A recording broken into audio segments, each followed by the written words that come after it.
Social music talk. Do you have liner cards? No. Not at all. No. Okay. No, we get once a week we get a sheet that says here's what's important. Make sure you get this in a couple times a shift. It's very loose. Say it in your own words. Yes, yeah, it's bullet points. Okay. Yeah, we don't have I haven't had liner cards there at all. I haven't had liner cards. Gosh, I can't remember the last time. Because that's what I thought since radio I wrote turned them. into is liner cards. Since I wrote liner cards, I don't think I like KCXX. Okay. You need to say it this way, man. Word for word. But it's really been like even when I worked at Kixie here in San Diego, which is a very successful radio station, used to be with CBS. I was there for 11 years, part-time. A lot of my jobs overlapped. 7 years, then I left for 2 years, came back and did 4 years. And even there were not liner cards. And when I was at Kixie, it was the #1 station in town back then. It was huge. So you would assume that would be the most commercially, but it was not at all. We had the bullet points of what we had to do. We did not have a liner sheet. We did not have a sheet that said at 2:15 talk about this. We got even there. We got an email saying get to this a couple times during your shift, and it doesn't mean we had to do 2 breaks talking about whatever that was. It just meant if you were talking over a song, you could say, "Hey, don't forget sales going on this weekend." Blah blah blah. So there's been a lot of freedom that I've gotten from that. Maybe I've just been lucky that the jobs that I've landed into, they're like, God, this guy's been around forever. He should know how to talk about something, I guess. But or maybe there's just a stereotype that's overblown about that, you know. Yeah, well, I think a lot of it has to do with so much of radio is not local. And when you're hearing someone who is in Denver who shows up in San Diego, which can happen, they're having to do scripts because they don't know it's La Jolla, not La Jolla, Poway, not Poway. You know, and you can always tell when somebody new comes on the air that he's either not local or brand new because you hear La Jolla, Hail Kajan, and all that sort of stuff. So Tijuana, you know, you always know. That's funny, man. Speaking of which, I did do my time in Tijuana too. I was one of the old geezers who used to drive to Tijuana. Is the tower still there for 91X? The tower's there. The building is still there. It looks just like it is. The board's still there. But are they really still broadcasting the tower from Tijuana? Yes. It's still it's newer technology than when the change was. When I came from 1983 to 1989, we drove to Tijuana to be on the air. We played the records and then CDs, and we did it all from right under the transmitter with no windows in the studio. I don't know if you've ever been down there. Yeah, well, no, I visited the station once before the 2007 encounter, but 1993 I met Halloran there, and so that must have been near the border, I think. It was near Old Town. What, the studios? Yeah. It was literally, when you're crossing the border, if you look up on a hill, you're going to see a couple of transmitters, 3 transmitters. Okay. One is 92.5, the other is Z90. I think they're called Z90 still, and 91X are all on the same hill.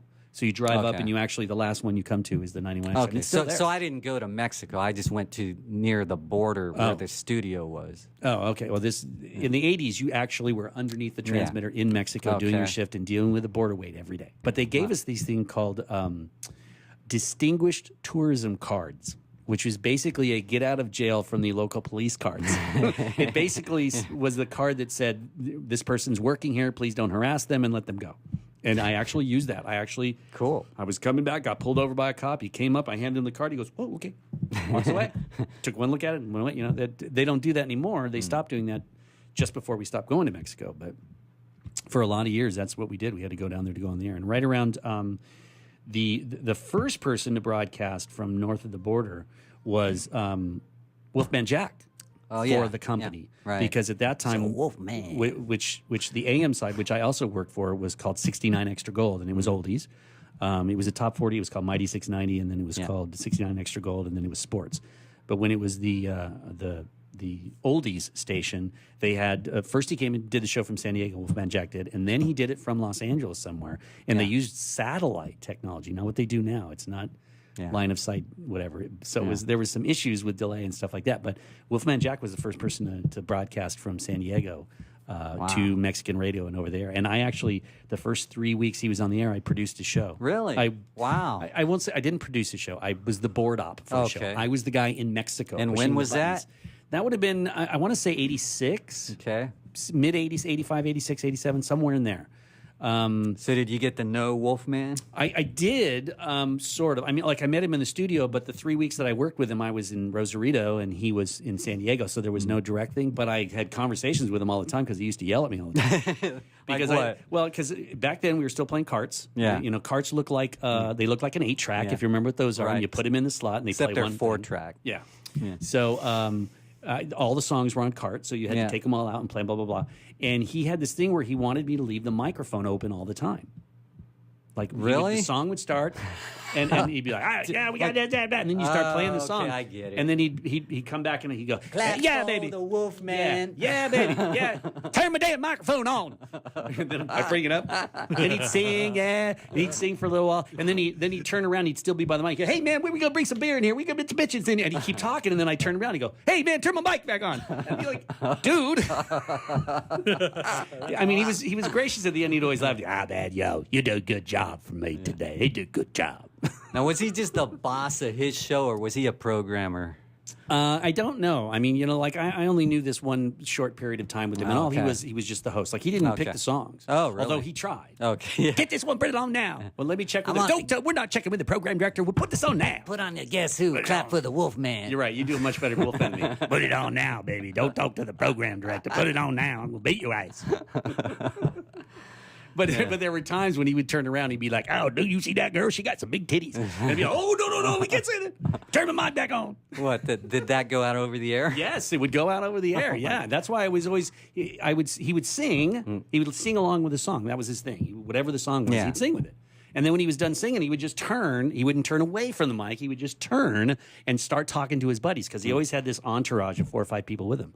And he'd be like, "God damn it, give me some beer over here," something like that. And he wouldn't turn away from the mic. So we'd always have this issue of, dude. And so I'd pull it down. He'd yell at me to put it back up. So I did that for about 3 or 4 weeks, and that was it, just to sort of get the show. And then they hired a full-time producer that worked with him for the rest of the time. I'm curious, did he call you Dwight, or did he come up with a nickname? Okay. D-White. Yeah, he seems like a guy who seems like a guy who would have come up with nicknames for people. Yeah, D-White. Hey, thanks, D-White. You do a good job, D-White.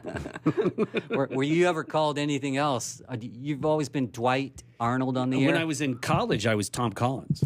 Okay, that's Palomar College, KSM. When I first started, we all had the brilliant idea. Those of us that were on the air, a lot of which went on to radio jobs. You think you had Brian Schock in here, right? Yes, he was. I don't ago. remember what his name, whether he had a liquor name or not, but he was there same time as me, and a bunch of other people that ended up in big time radio jobs, bigger than me. We're all there at the same time, and we all decided we were going to do liquor names. So I picked Tom Collins, and then everybody else picked like Jack Daniels and things like that. And then we got a memo from the schools saying you can't use retail names. So everyone had to change their name except me. Trademarks. Tom Collins was not a brand. Okay. So I kept that. Okay. So then when I started at 91X, the first time I was on the air, other than Backstage Pass, I was at the US Festival. Remember the US Festival, early 80s? Yes. I was at the US Festival, and I went there to interview bands for my Backstage Pass show, blah, blah, blah. I'm down there. And I called Max up from a payphone. Remember, this is early 80s. There's no cell phone. So I'm at a payphone on the Press Island. Were you at the US Festival? No. Oh, they had this thing Never. called Press Island, which is basically where they kept all the media, which was way behind the stage and sucked, and we had to sneak in to get to the artists. It was just like this whole fiasco. We broke into everything, but and I can tell you about that too. But so we're back there like doing, I called in, and the reason I called is because Oscar Medina, legendary guy from 91X, worked there several times, one of the best jocks they ever had. Night jock, right? He was I want to say he was the afternoon guy. Yeah, that's probably right. It's in here. Yeah, I think. But and then he came back. He did mornings more recently until just a few years ago. Okay. He's retired now. He was late. He wasn't there. And Max had wanted to do call-ins and stuff like that. And I went to the phone. I said, "Look, I just checked back at the table, and Oz hasn't checked in yet. So I'm not sure what's going on. Just want to let you know." And he goes, "Well, hang on a second." And he hears making noise. He comes back over and he goes, "All right, we got Dwight Arnold on from the US Festival. Dwight, what's going on?" That was my first time on the air at 91X live. Was just and I'm like, okay, so let me tell you what's going on. And luckily I nailed it, I guess, because I started working weekends right after that. He's like, "Hey, that was good. You should do weekends. Come on." Cool. So that was my first break was from the US Festival. And then you started interviewing bands. And yeah, well, I kept doing the interviewing bands thing, and I did that. I have over 2,000 interviews done in my career. That's amazing. I lost track at 2,000, but you still have them all? I have, yeah, pretty much. Okay. I haven't digitized them all, so some of them may be on reel-to-reel tapes that are no good anymore. But I do have my whole garage is full of tapes and tapes and tapes and stuff like that. So what would you say some of your top interviews of? People ask me, that's the number one question I get from people who still are like when I do stuff in Temecula at the wine country, people come and go, oh my God, you did that Backstage Pass show. Yeah. I'm like, that was like 30 years ago on 91X. And I'm like, wow. I'm like, yeah. So, and they always ask that. And I usually say the same thing because the interview was the easiest I ever did. And it was with Malcolm McLaren. Have you ever interviewed him? Yeah. And the reason I've never interviewed him. I just know who he is. Yeah. He's Malcolm dead McLaren now, right? is but rest his soul. He was the mentor and the producer and the guy who put the Sex Pistols together, and then he did a lot of stuff on his own. He was very instrumental in the early hip hop era too. He did a lot of stuff in there he didn't really get credit for. But when the song, I think it was right around Buffalo Gals, 3 Buffalo Gals go around the outside. Yeah, when that was on the radio. I think it was then. Oh, you mean Eminem? No. Oh, he was The original. You mean The original Eminem was one. copying something? There was a song by Malcolm McLaren. Huge. It was huge in clubs, especially. Wow, I didn't Your know it. scratching is making me itch. You I don't love remember that that track. No, I 3 Buffalo Gals go round the outside, round the outside. Oh, wow. That was I Malcolm thought McLaren. Eminem made that up. Oh no, that's Malcolm McLaren, 1982 or 3, something like Wow. that.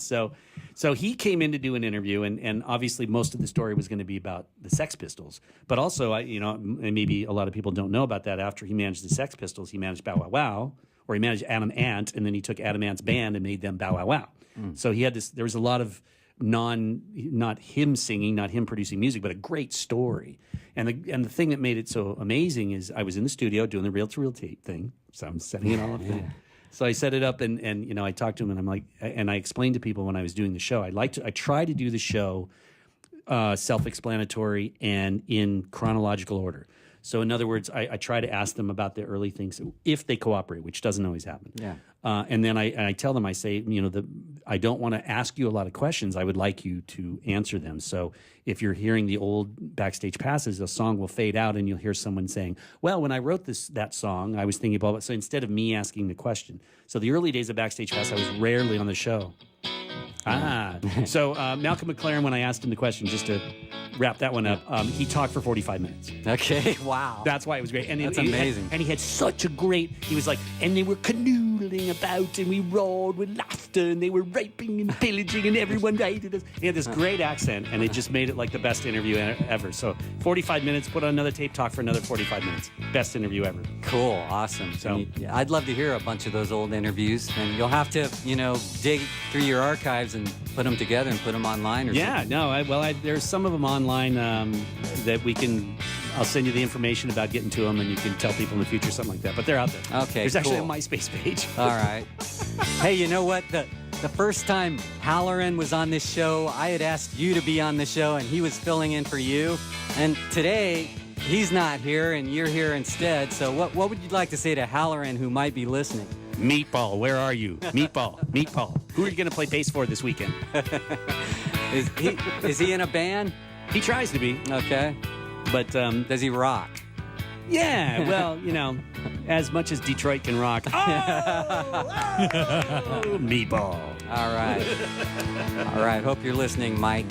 All I right. hope you listen, Max. Love you, Ben. Yeah, Love Max you. might be listening too. He's my hero In fact- and my mentor. In fact, several 91X people might be listening because it seems like every other week we have someone from 91X on here. Well, Oh, next time Rob we- Tonkin. That's How are true. you? Oh yeah, he was my boss too. Yeah. Another show.